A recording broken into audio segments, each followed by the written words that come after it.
Í þessu stutta myndskeiði ætla ég aðeins að fjalla samfélagslega nýsköpun í skólastarfi. Á síðasta ári þá lauk verkefni sem ég tók þátt í Erasmus Plus verkefni, þar sem við vorum að skoða samfélagslega nýsköpun og möguleika þess í námi og kennslu. Og það sem ég ætla að tala hérna svolítið afrakstur þessa verkefnis. Og í þessu þá ég að tala samfélagslega nýsköpun sem að kannski svolítið breytt, næri yfir ansi margt, að ég aðalega að tala hvernig við getum mögulega nýtt okkur samfélagslega nýsköpun í tengslum við nám og kennslu nemenda og sérstaklega í verkefnavinnu. Og þar held ég að séu ansi margir áhugaverðir möguleikar. Þetta myndskeið náttúrulega bara undirbúningur fyrir vefmálstofu sem verður haldin í tengslum við Samspil 2018. Þannig að ég ætla bara aðeins að fara yfir mjög fljótlega hvað samfélagsleg nýsköpun og hvernig hún getur nýst í tengslum við skólastarf almennt. Svo förum við svolítið nánar út í þetta í vefmálstofunni. Hvað samfélagsleg nýsköpun? Samfélagsleg nýsköpun hefur verið skilgreind þannig að sé að ræða nýsköpun sem að aðalega framkvæmd til þess að reyna að bæta samfélagið með einhverjum hætti. Og sumir sem hafa gagnrýnt þetta hugtak hafa bent á, ekki öll nýsköpun sem að næri einhverju útbreiðslu, hún ekki öll samfélagslega að einhverju leyti. Og það umdeilanlegt, en það kannski þetta með vilja þess sem að skapa, að vilja bæta samfélagið með einhverjum hætti, og þetta skýrist kannski aðeins betur þegar við förum yfir fleiri atriði. Og eitt sem svolítið mikilvægt í tengslum með samfélagslega nýsköpun, og sérstaklega ef við ætlum að fara að tengja það við nám og kennslu, að samfélagsleg nýsköpun byggir á því hvernig skapandinn upplifir samfélagið sitt. Það að segja, hvað það sem skapandinn sér í kringum sig, hvaða áskoranir eru. Og þannig séð að við getum sagt að við séum öll saman í samfélagi, en það í rauninni innan okkar víða samfélags að þá mörg smærri samfélag. Og þau kannski sjá svona hluti í heiminum á mismunandi hátt. Þannig að nemendur í skóla á sama hvaða skólastigi að þeir sjá kannski aðrar samfélagslegar áskoranir heldur en til dæmis kennarar. Þannig að þetta byggir svolítið á því að þeir séu að vinna innan sín á samfélaginu. Samfélagsleg nýsköpun, ef við hugsum ákveðin verkefni, að þau geta verið misstór og viðfangsmikil. Að sum geta verið bara agnarsmá og verið að taka á mjög afmarkaða áskorun á meðan að önnur reyna að gera töluvert meira. Og það sjáum við í svolítið svona dæmum sem að má lista samfélagslega nýsköpun í verki. Og eitt til dæmis Coca-Cola í þróunarlöndum, að fyrir fyrirtæki eins og Coca-Cola sem að vill koma drykkjarvörum á markað, hafa þetta sem ferskast og kaldast, að þeir með mjög öflugt dreifikerfi. Og í þróunarlöndum hafa þeir fundið upp á því að nota sitt dreifikerfi til að koma ýmsum nauðsynjum á afskekkta staði sem það gæti verið erfitt fyrir aðra að koma. Og þetta dæmi samfélagslega nýsköpun.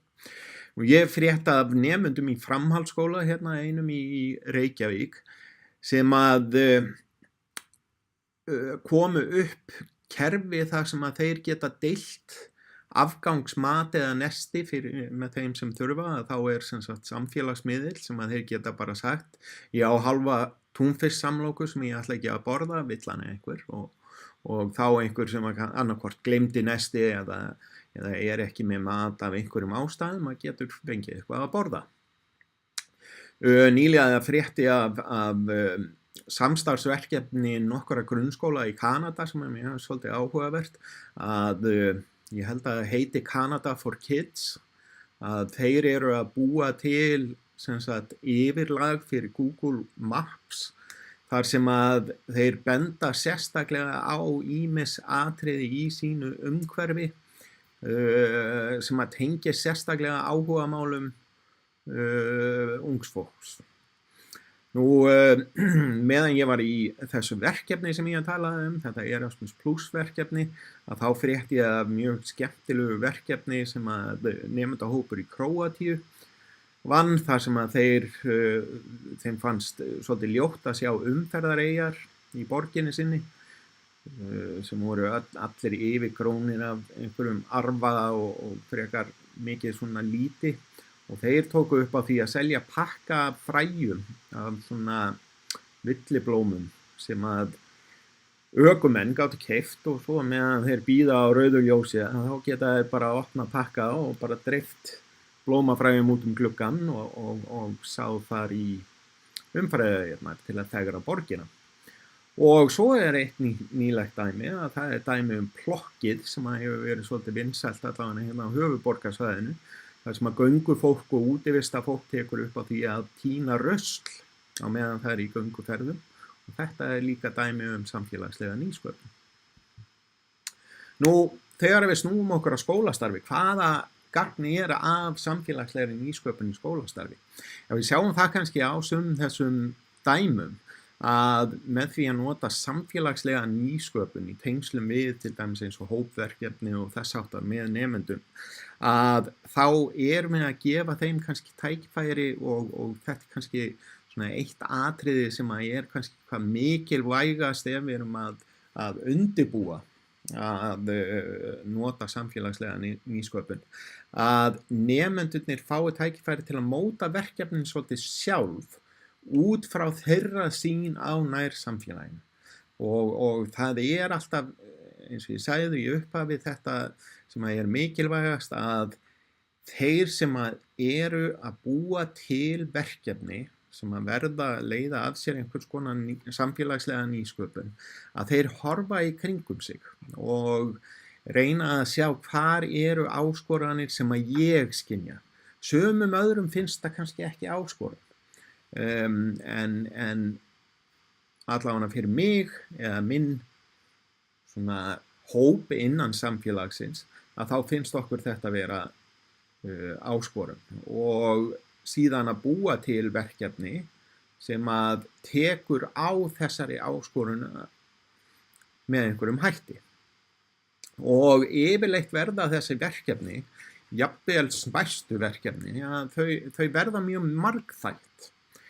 Og ef við tökum bara til dæmis matardeilekerfi þessara framhaldsskólanema hérna í Reykjavík að þarna þurfti að nýta samfélagsmiðla til þess að koma upp einhver leið til að koma skilaboðum á framfæri og síðan þurfti að kynna þetta, að láta aðra vita af þessu og ef við hugsa síðan framhaldið þá væri vel hægt að fara með nemendur í þetta að skoða, hvaða áhrif hefur þetta verkefni haft? Hvað búið að spara mikið af mat? Hvað búið að koma í veg fyrir að mikill matur endaði í ruslinu til dæmis? Hvað búið að hjálpa mörgum?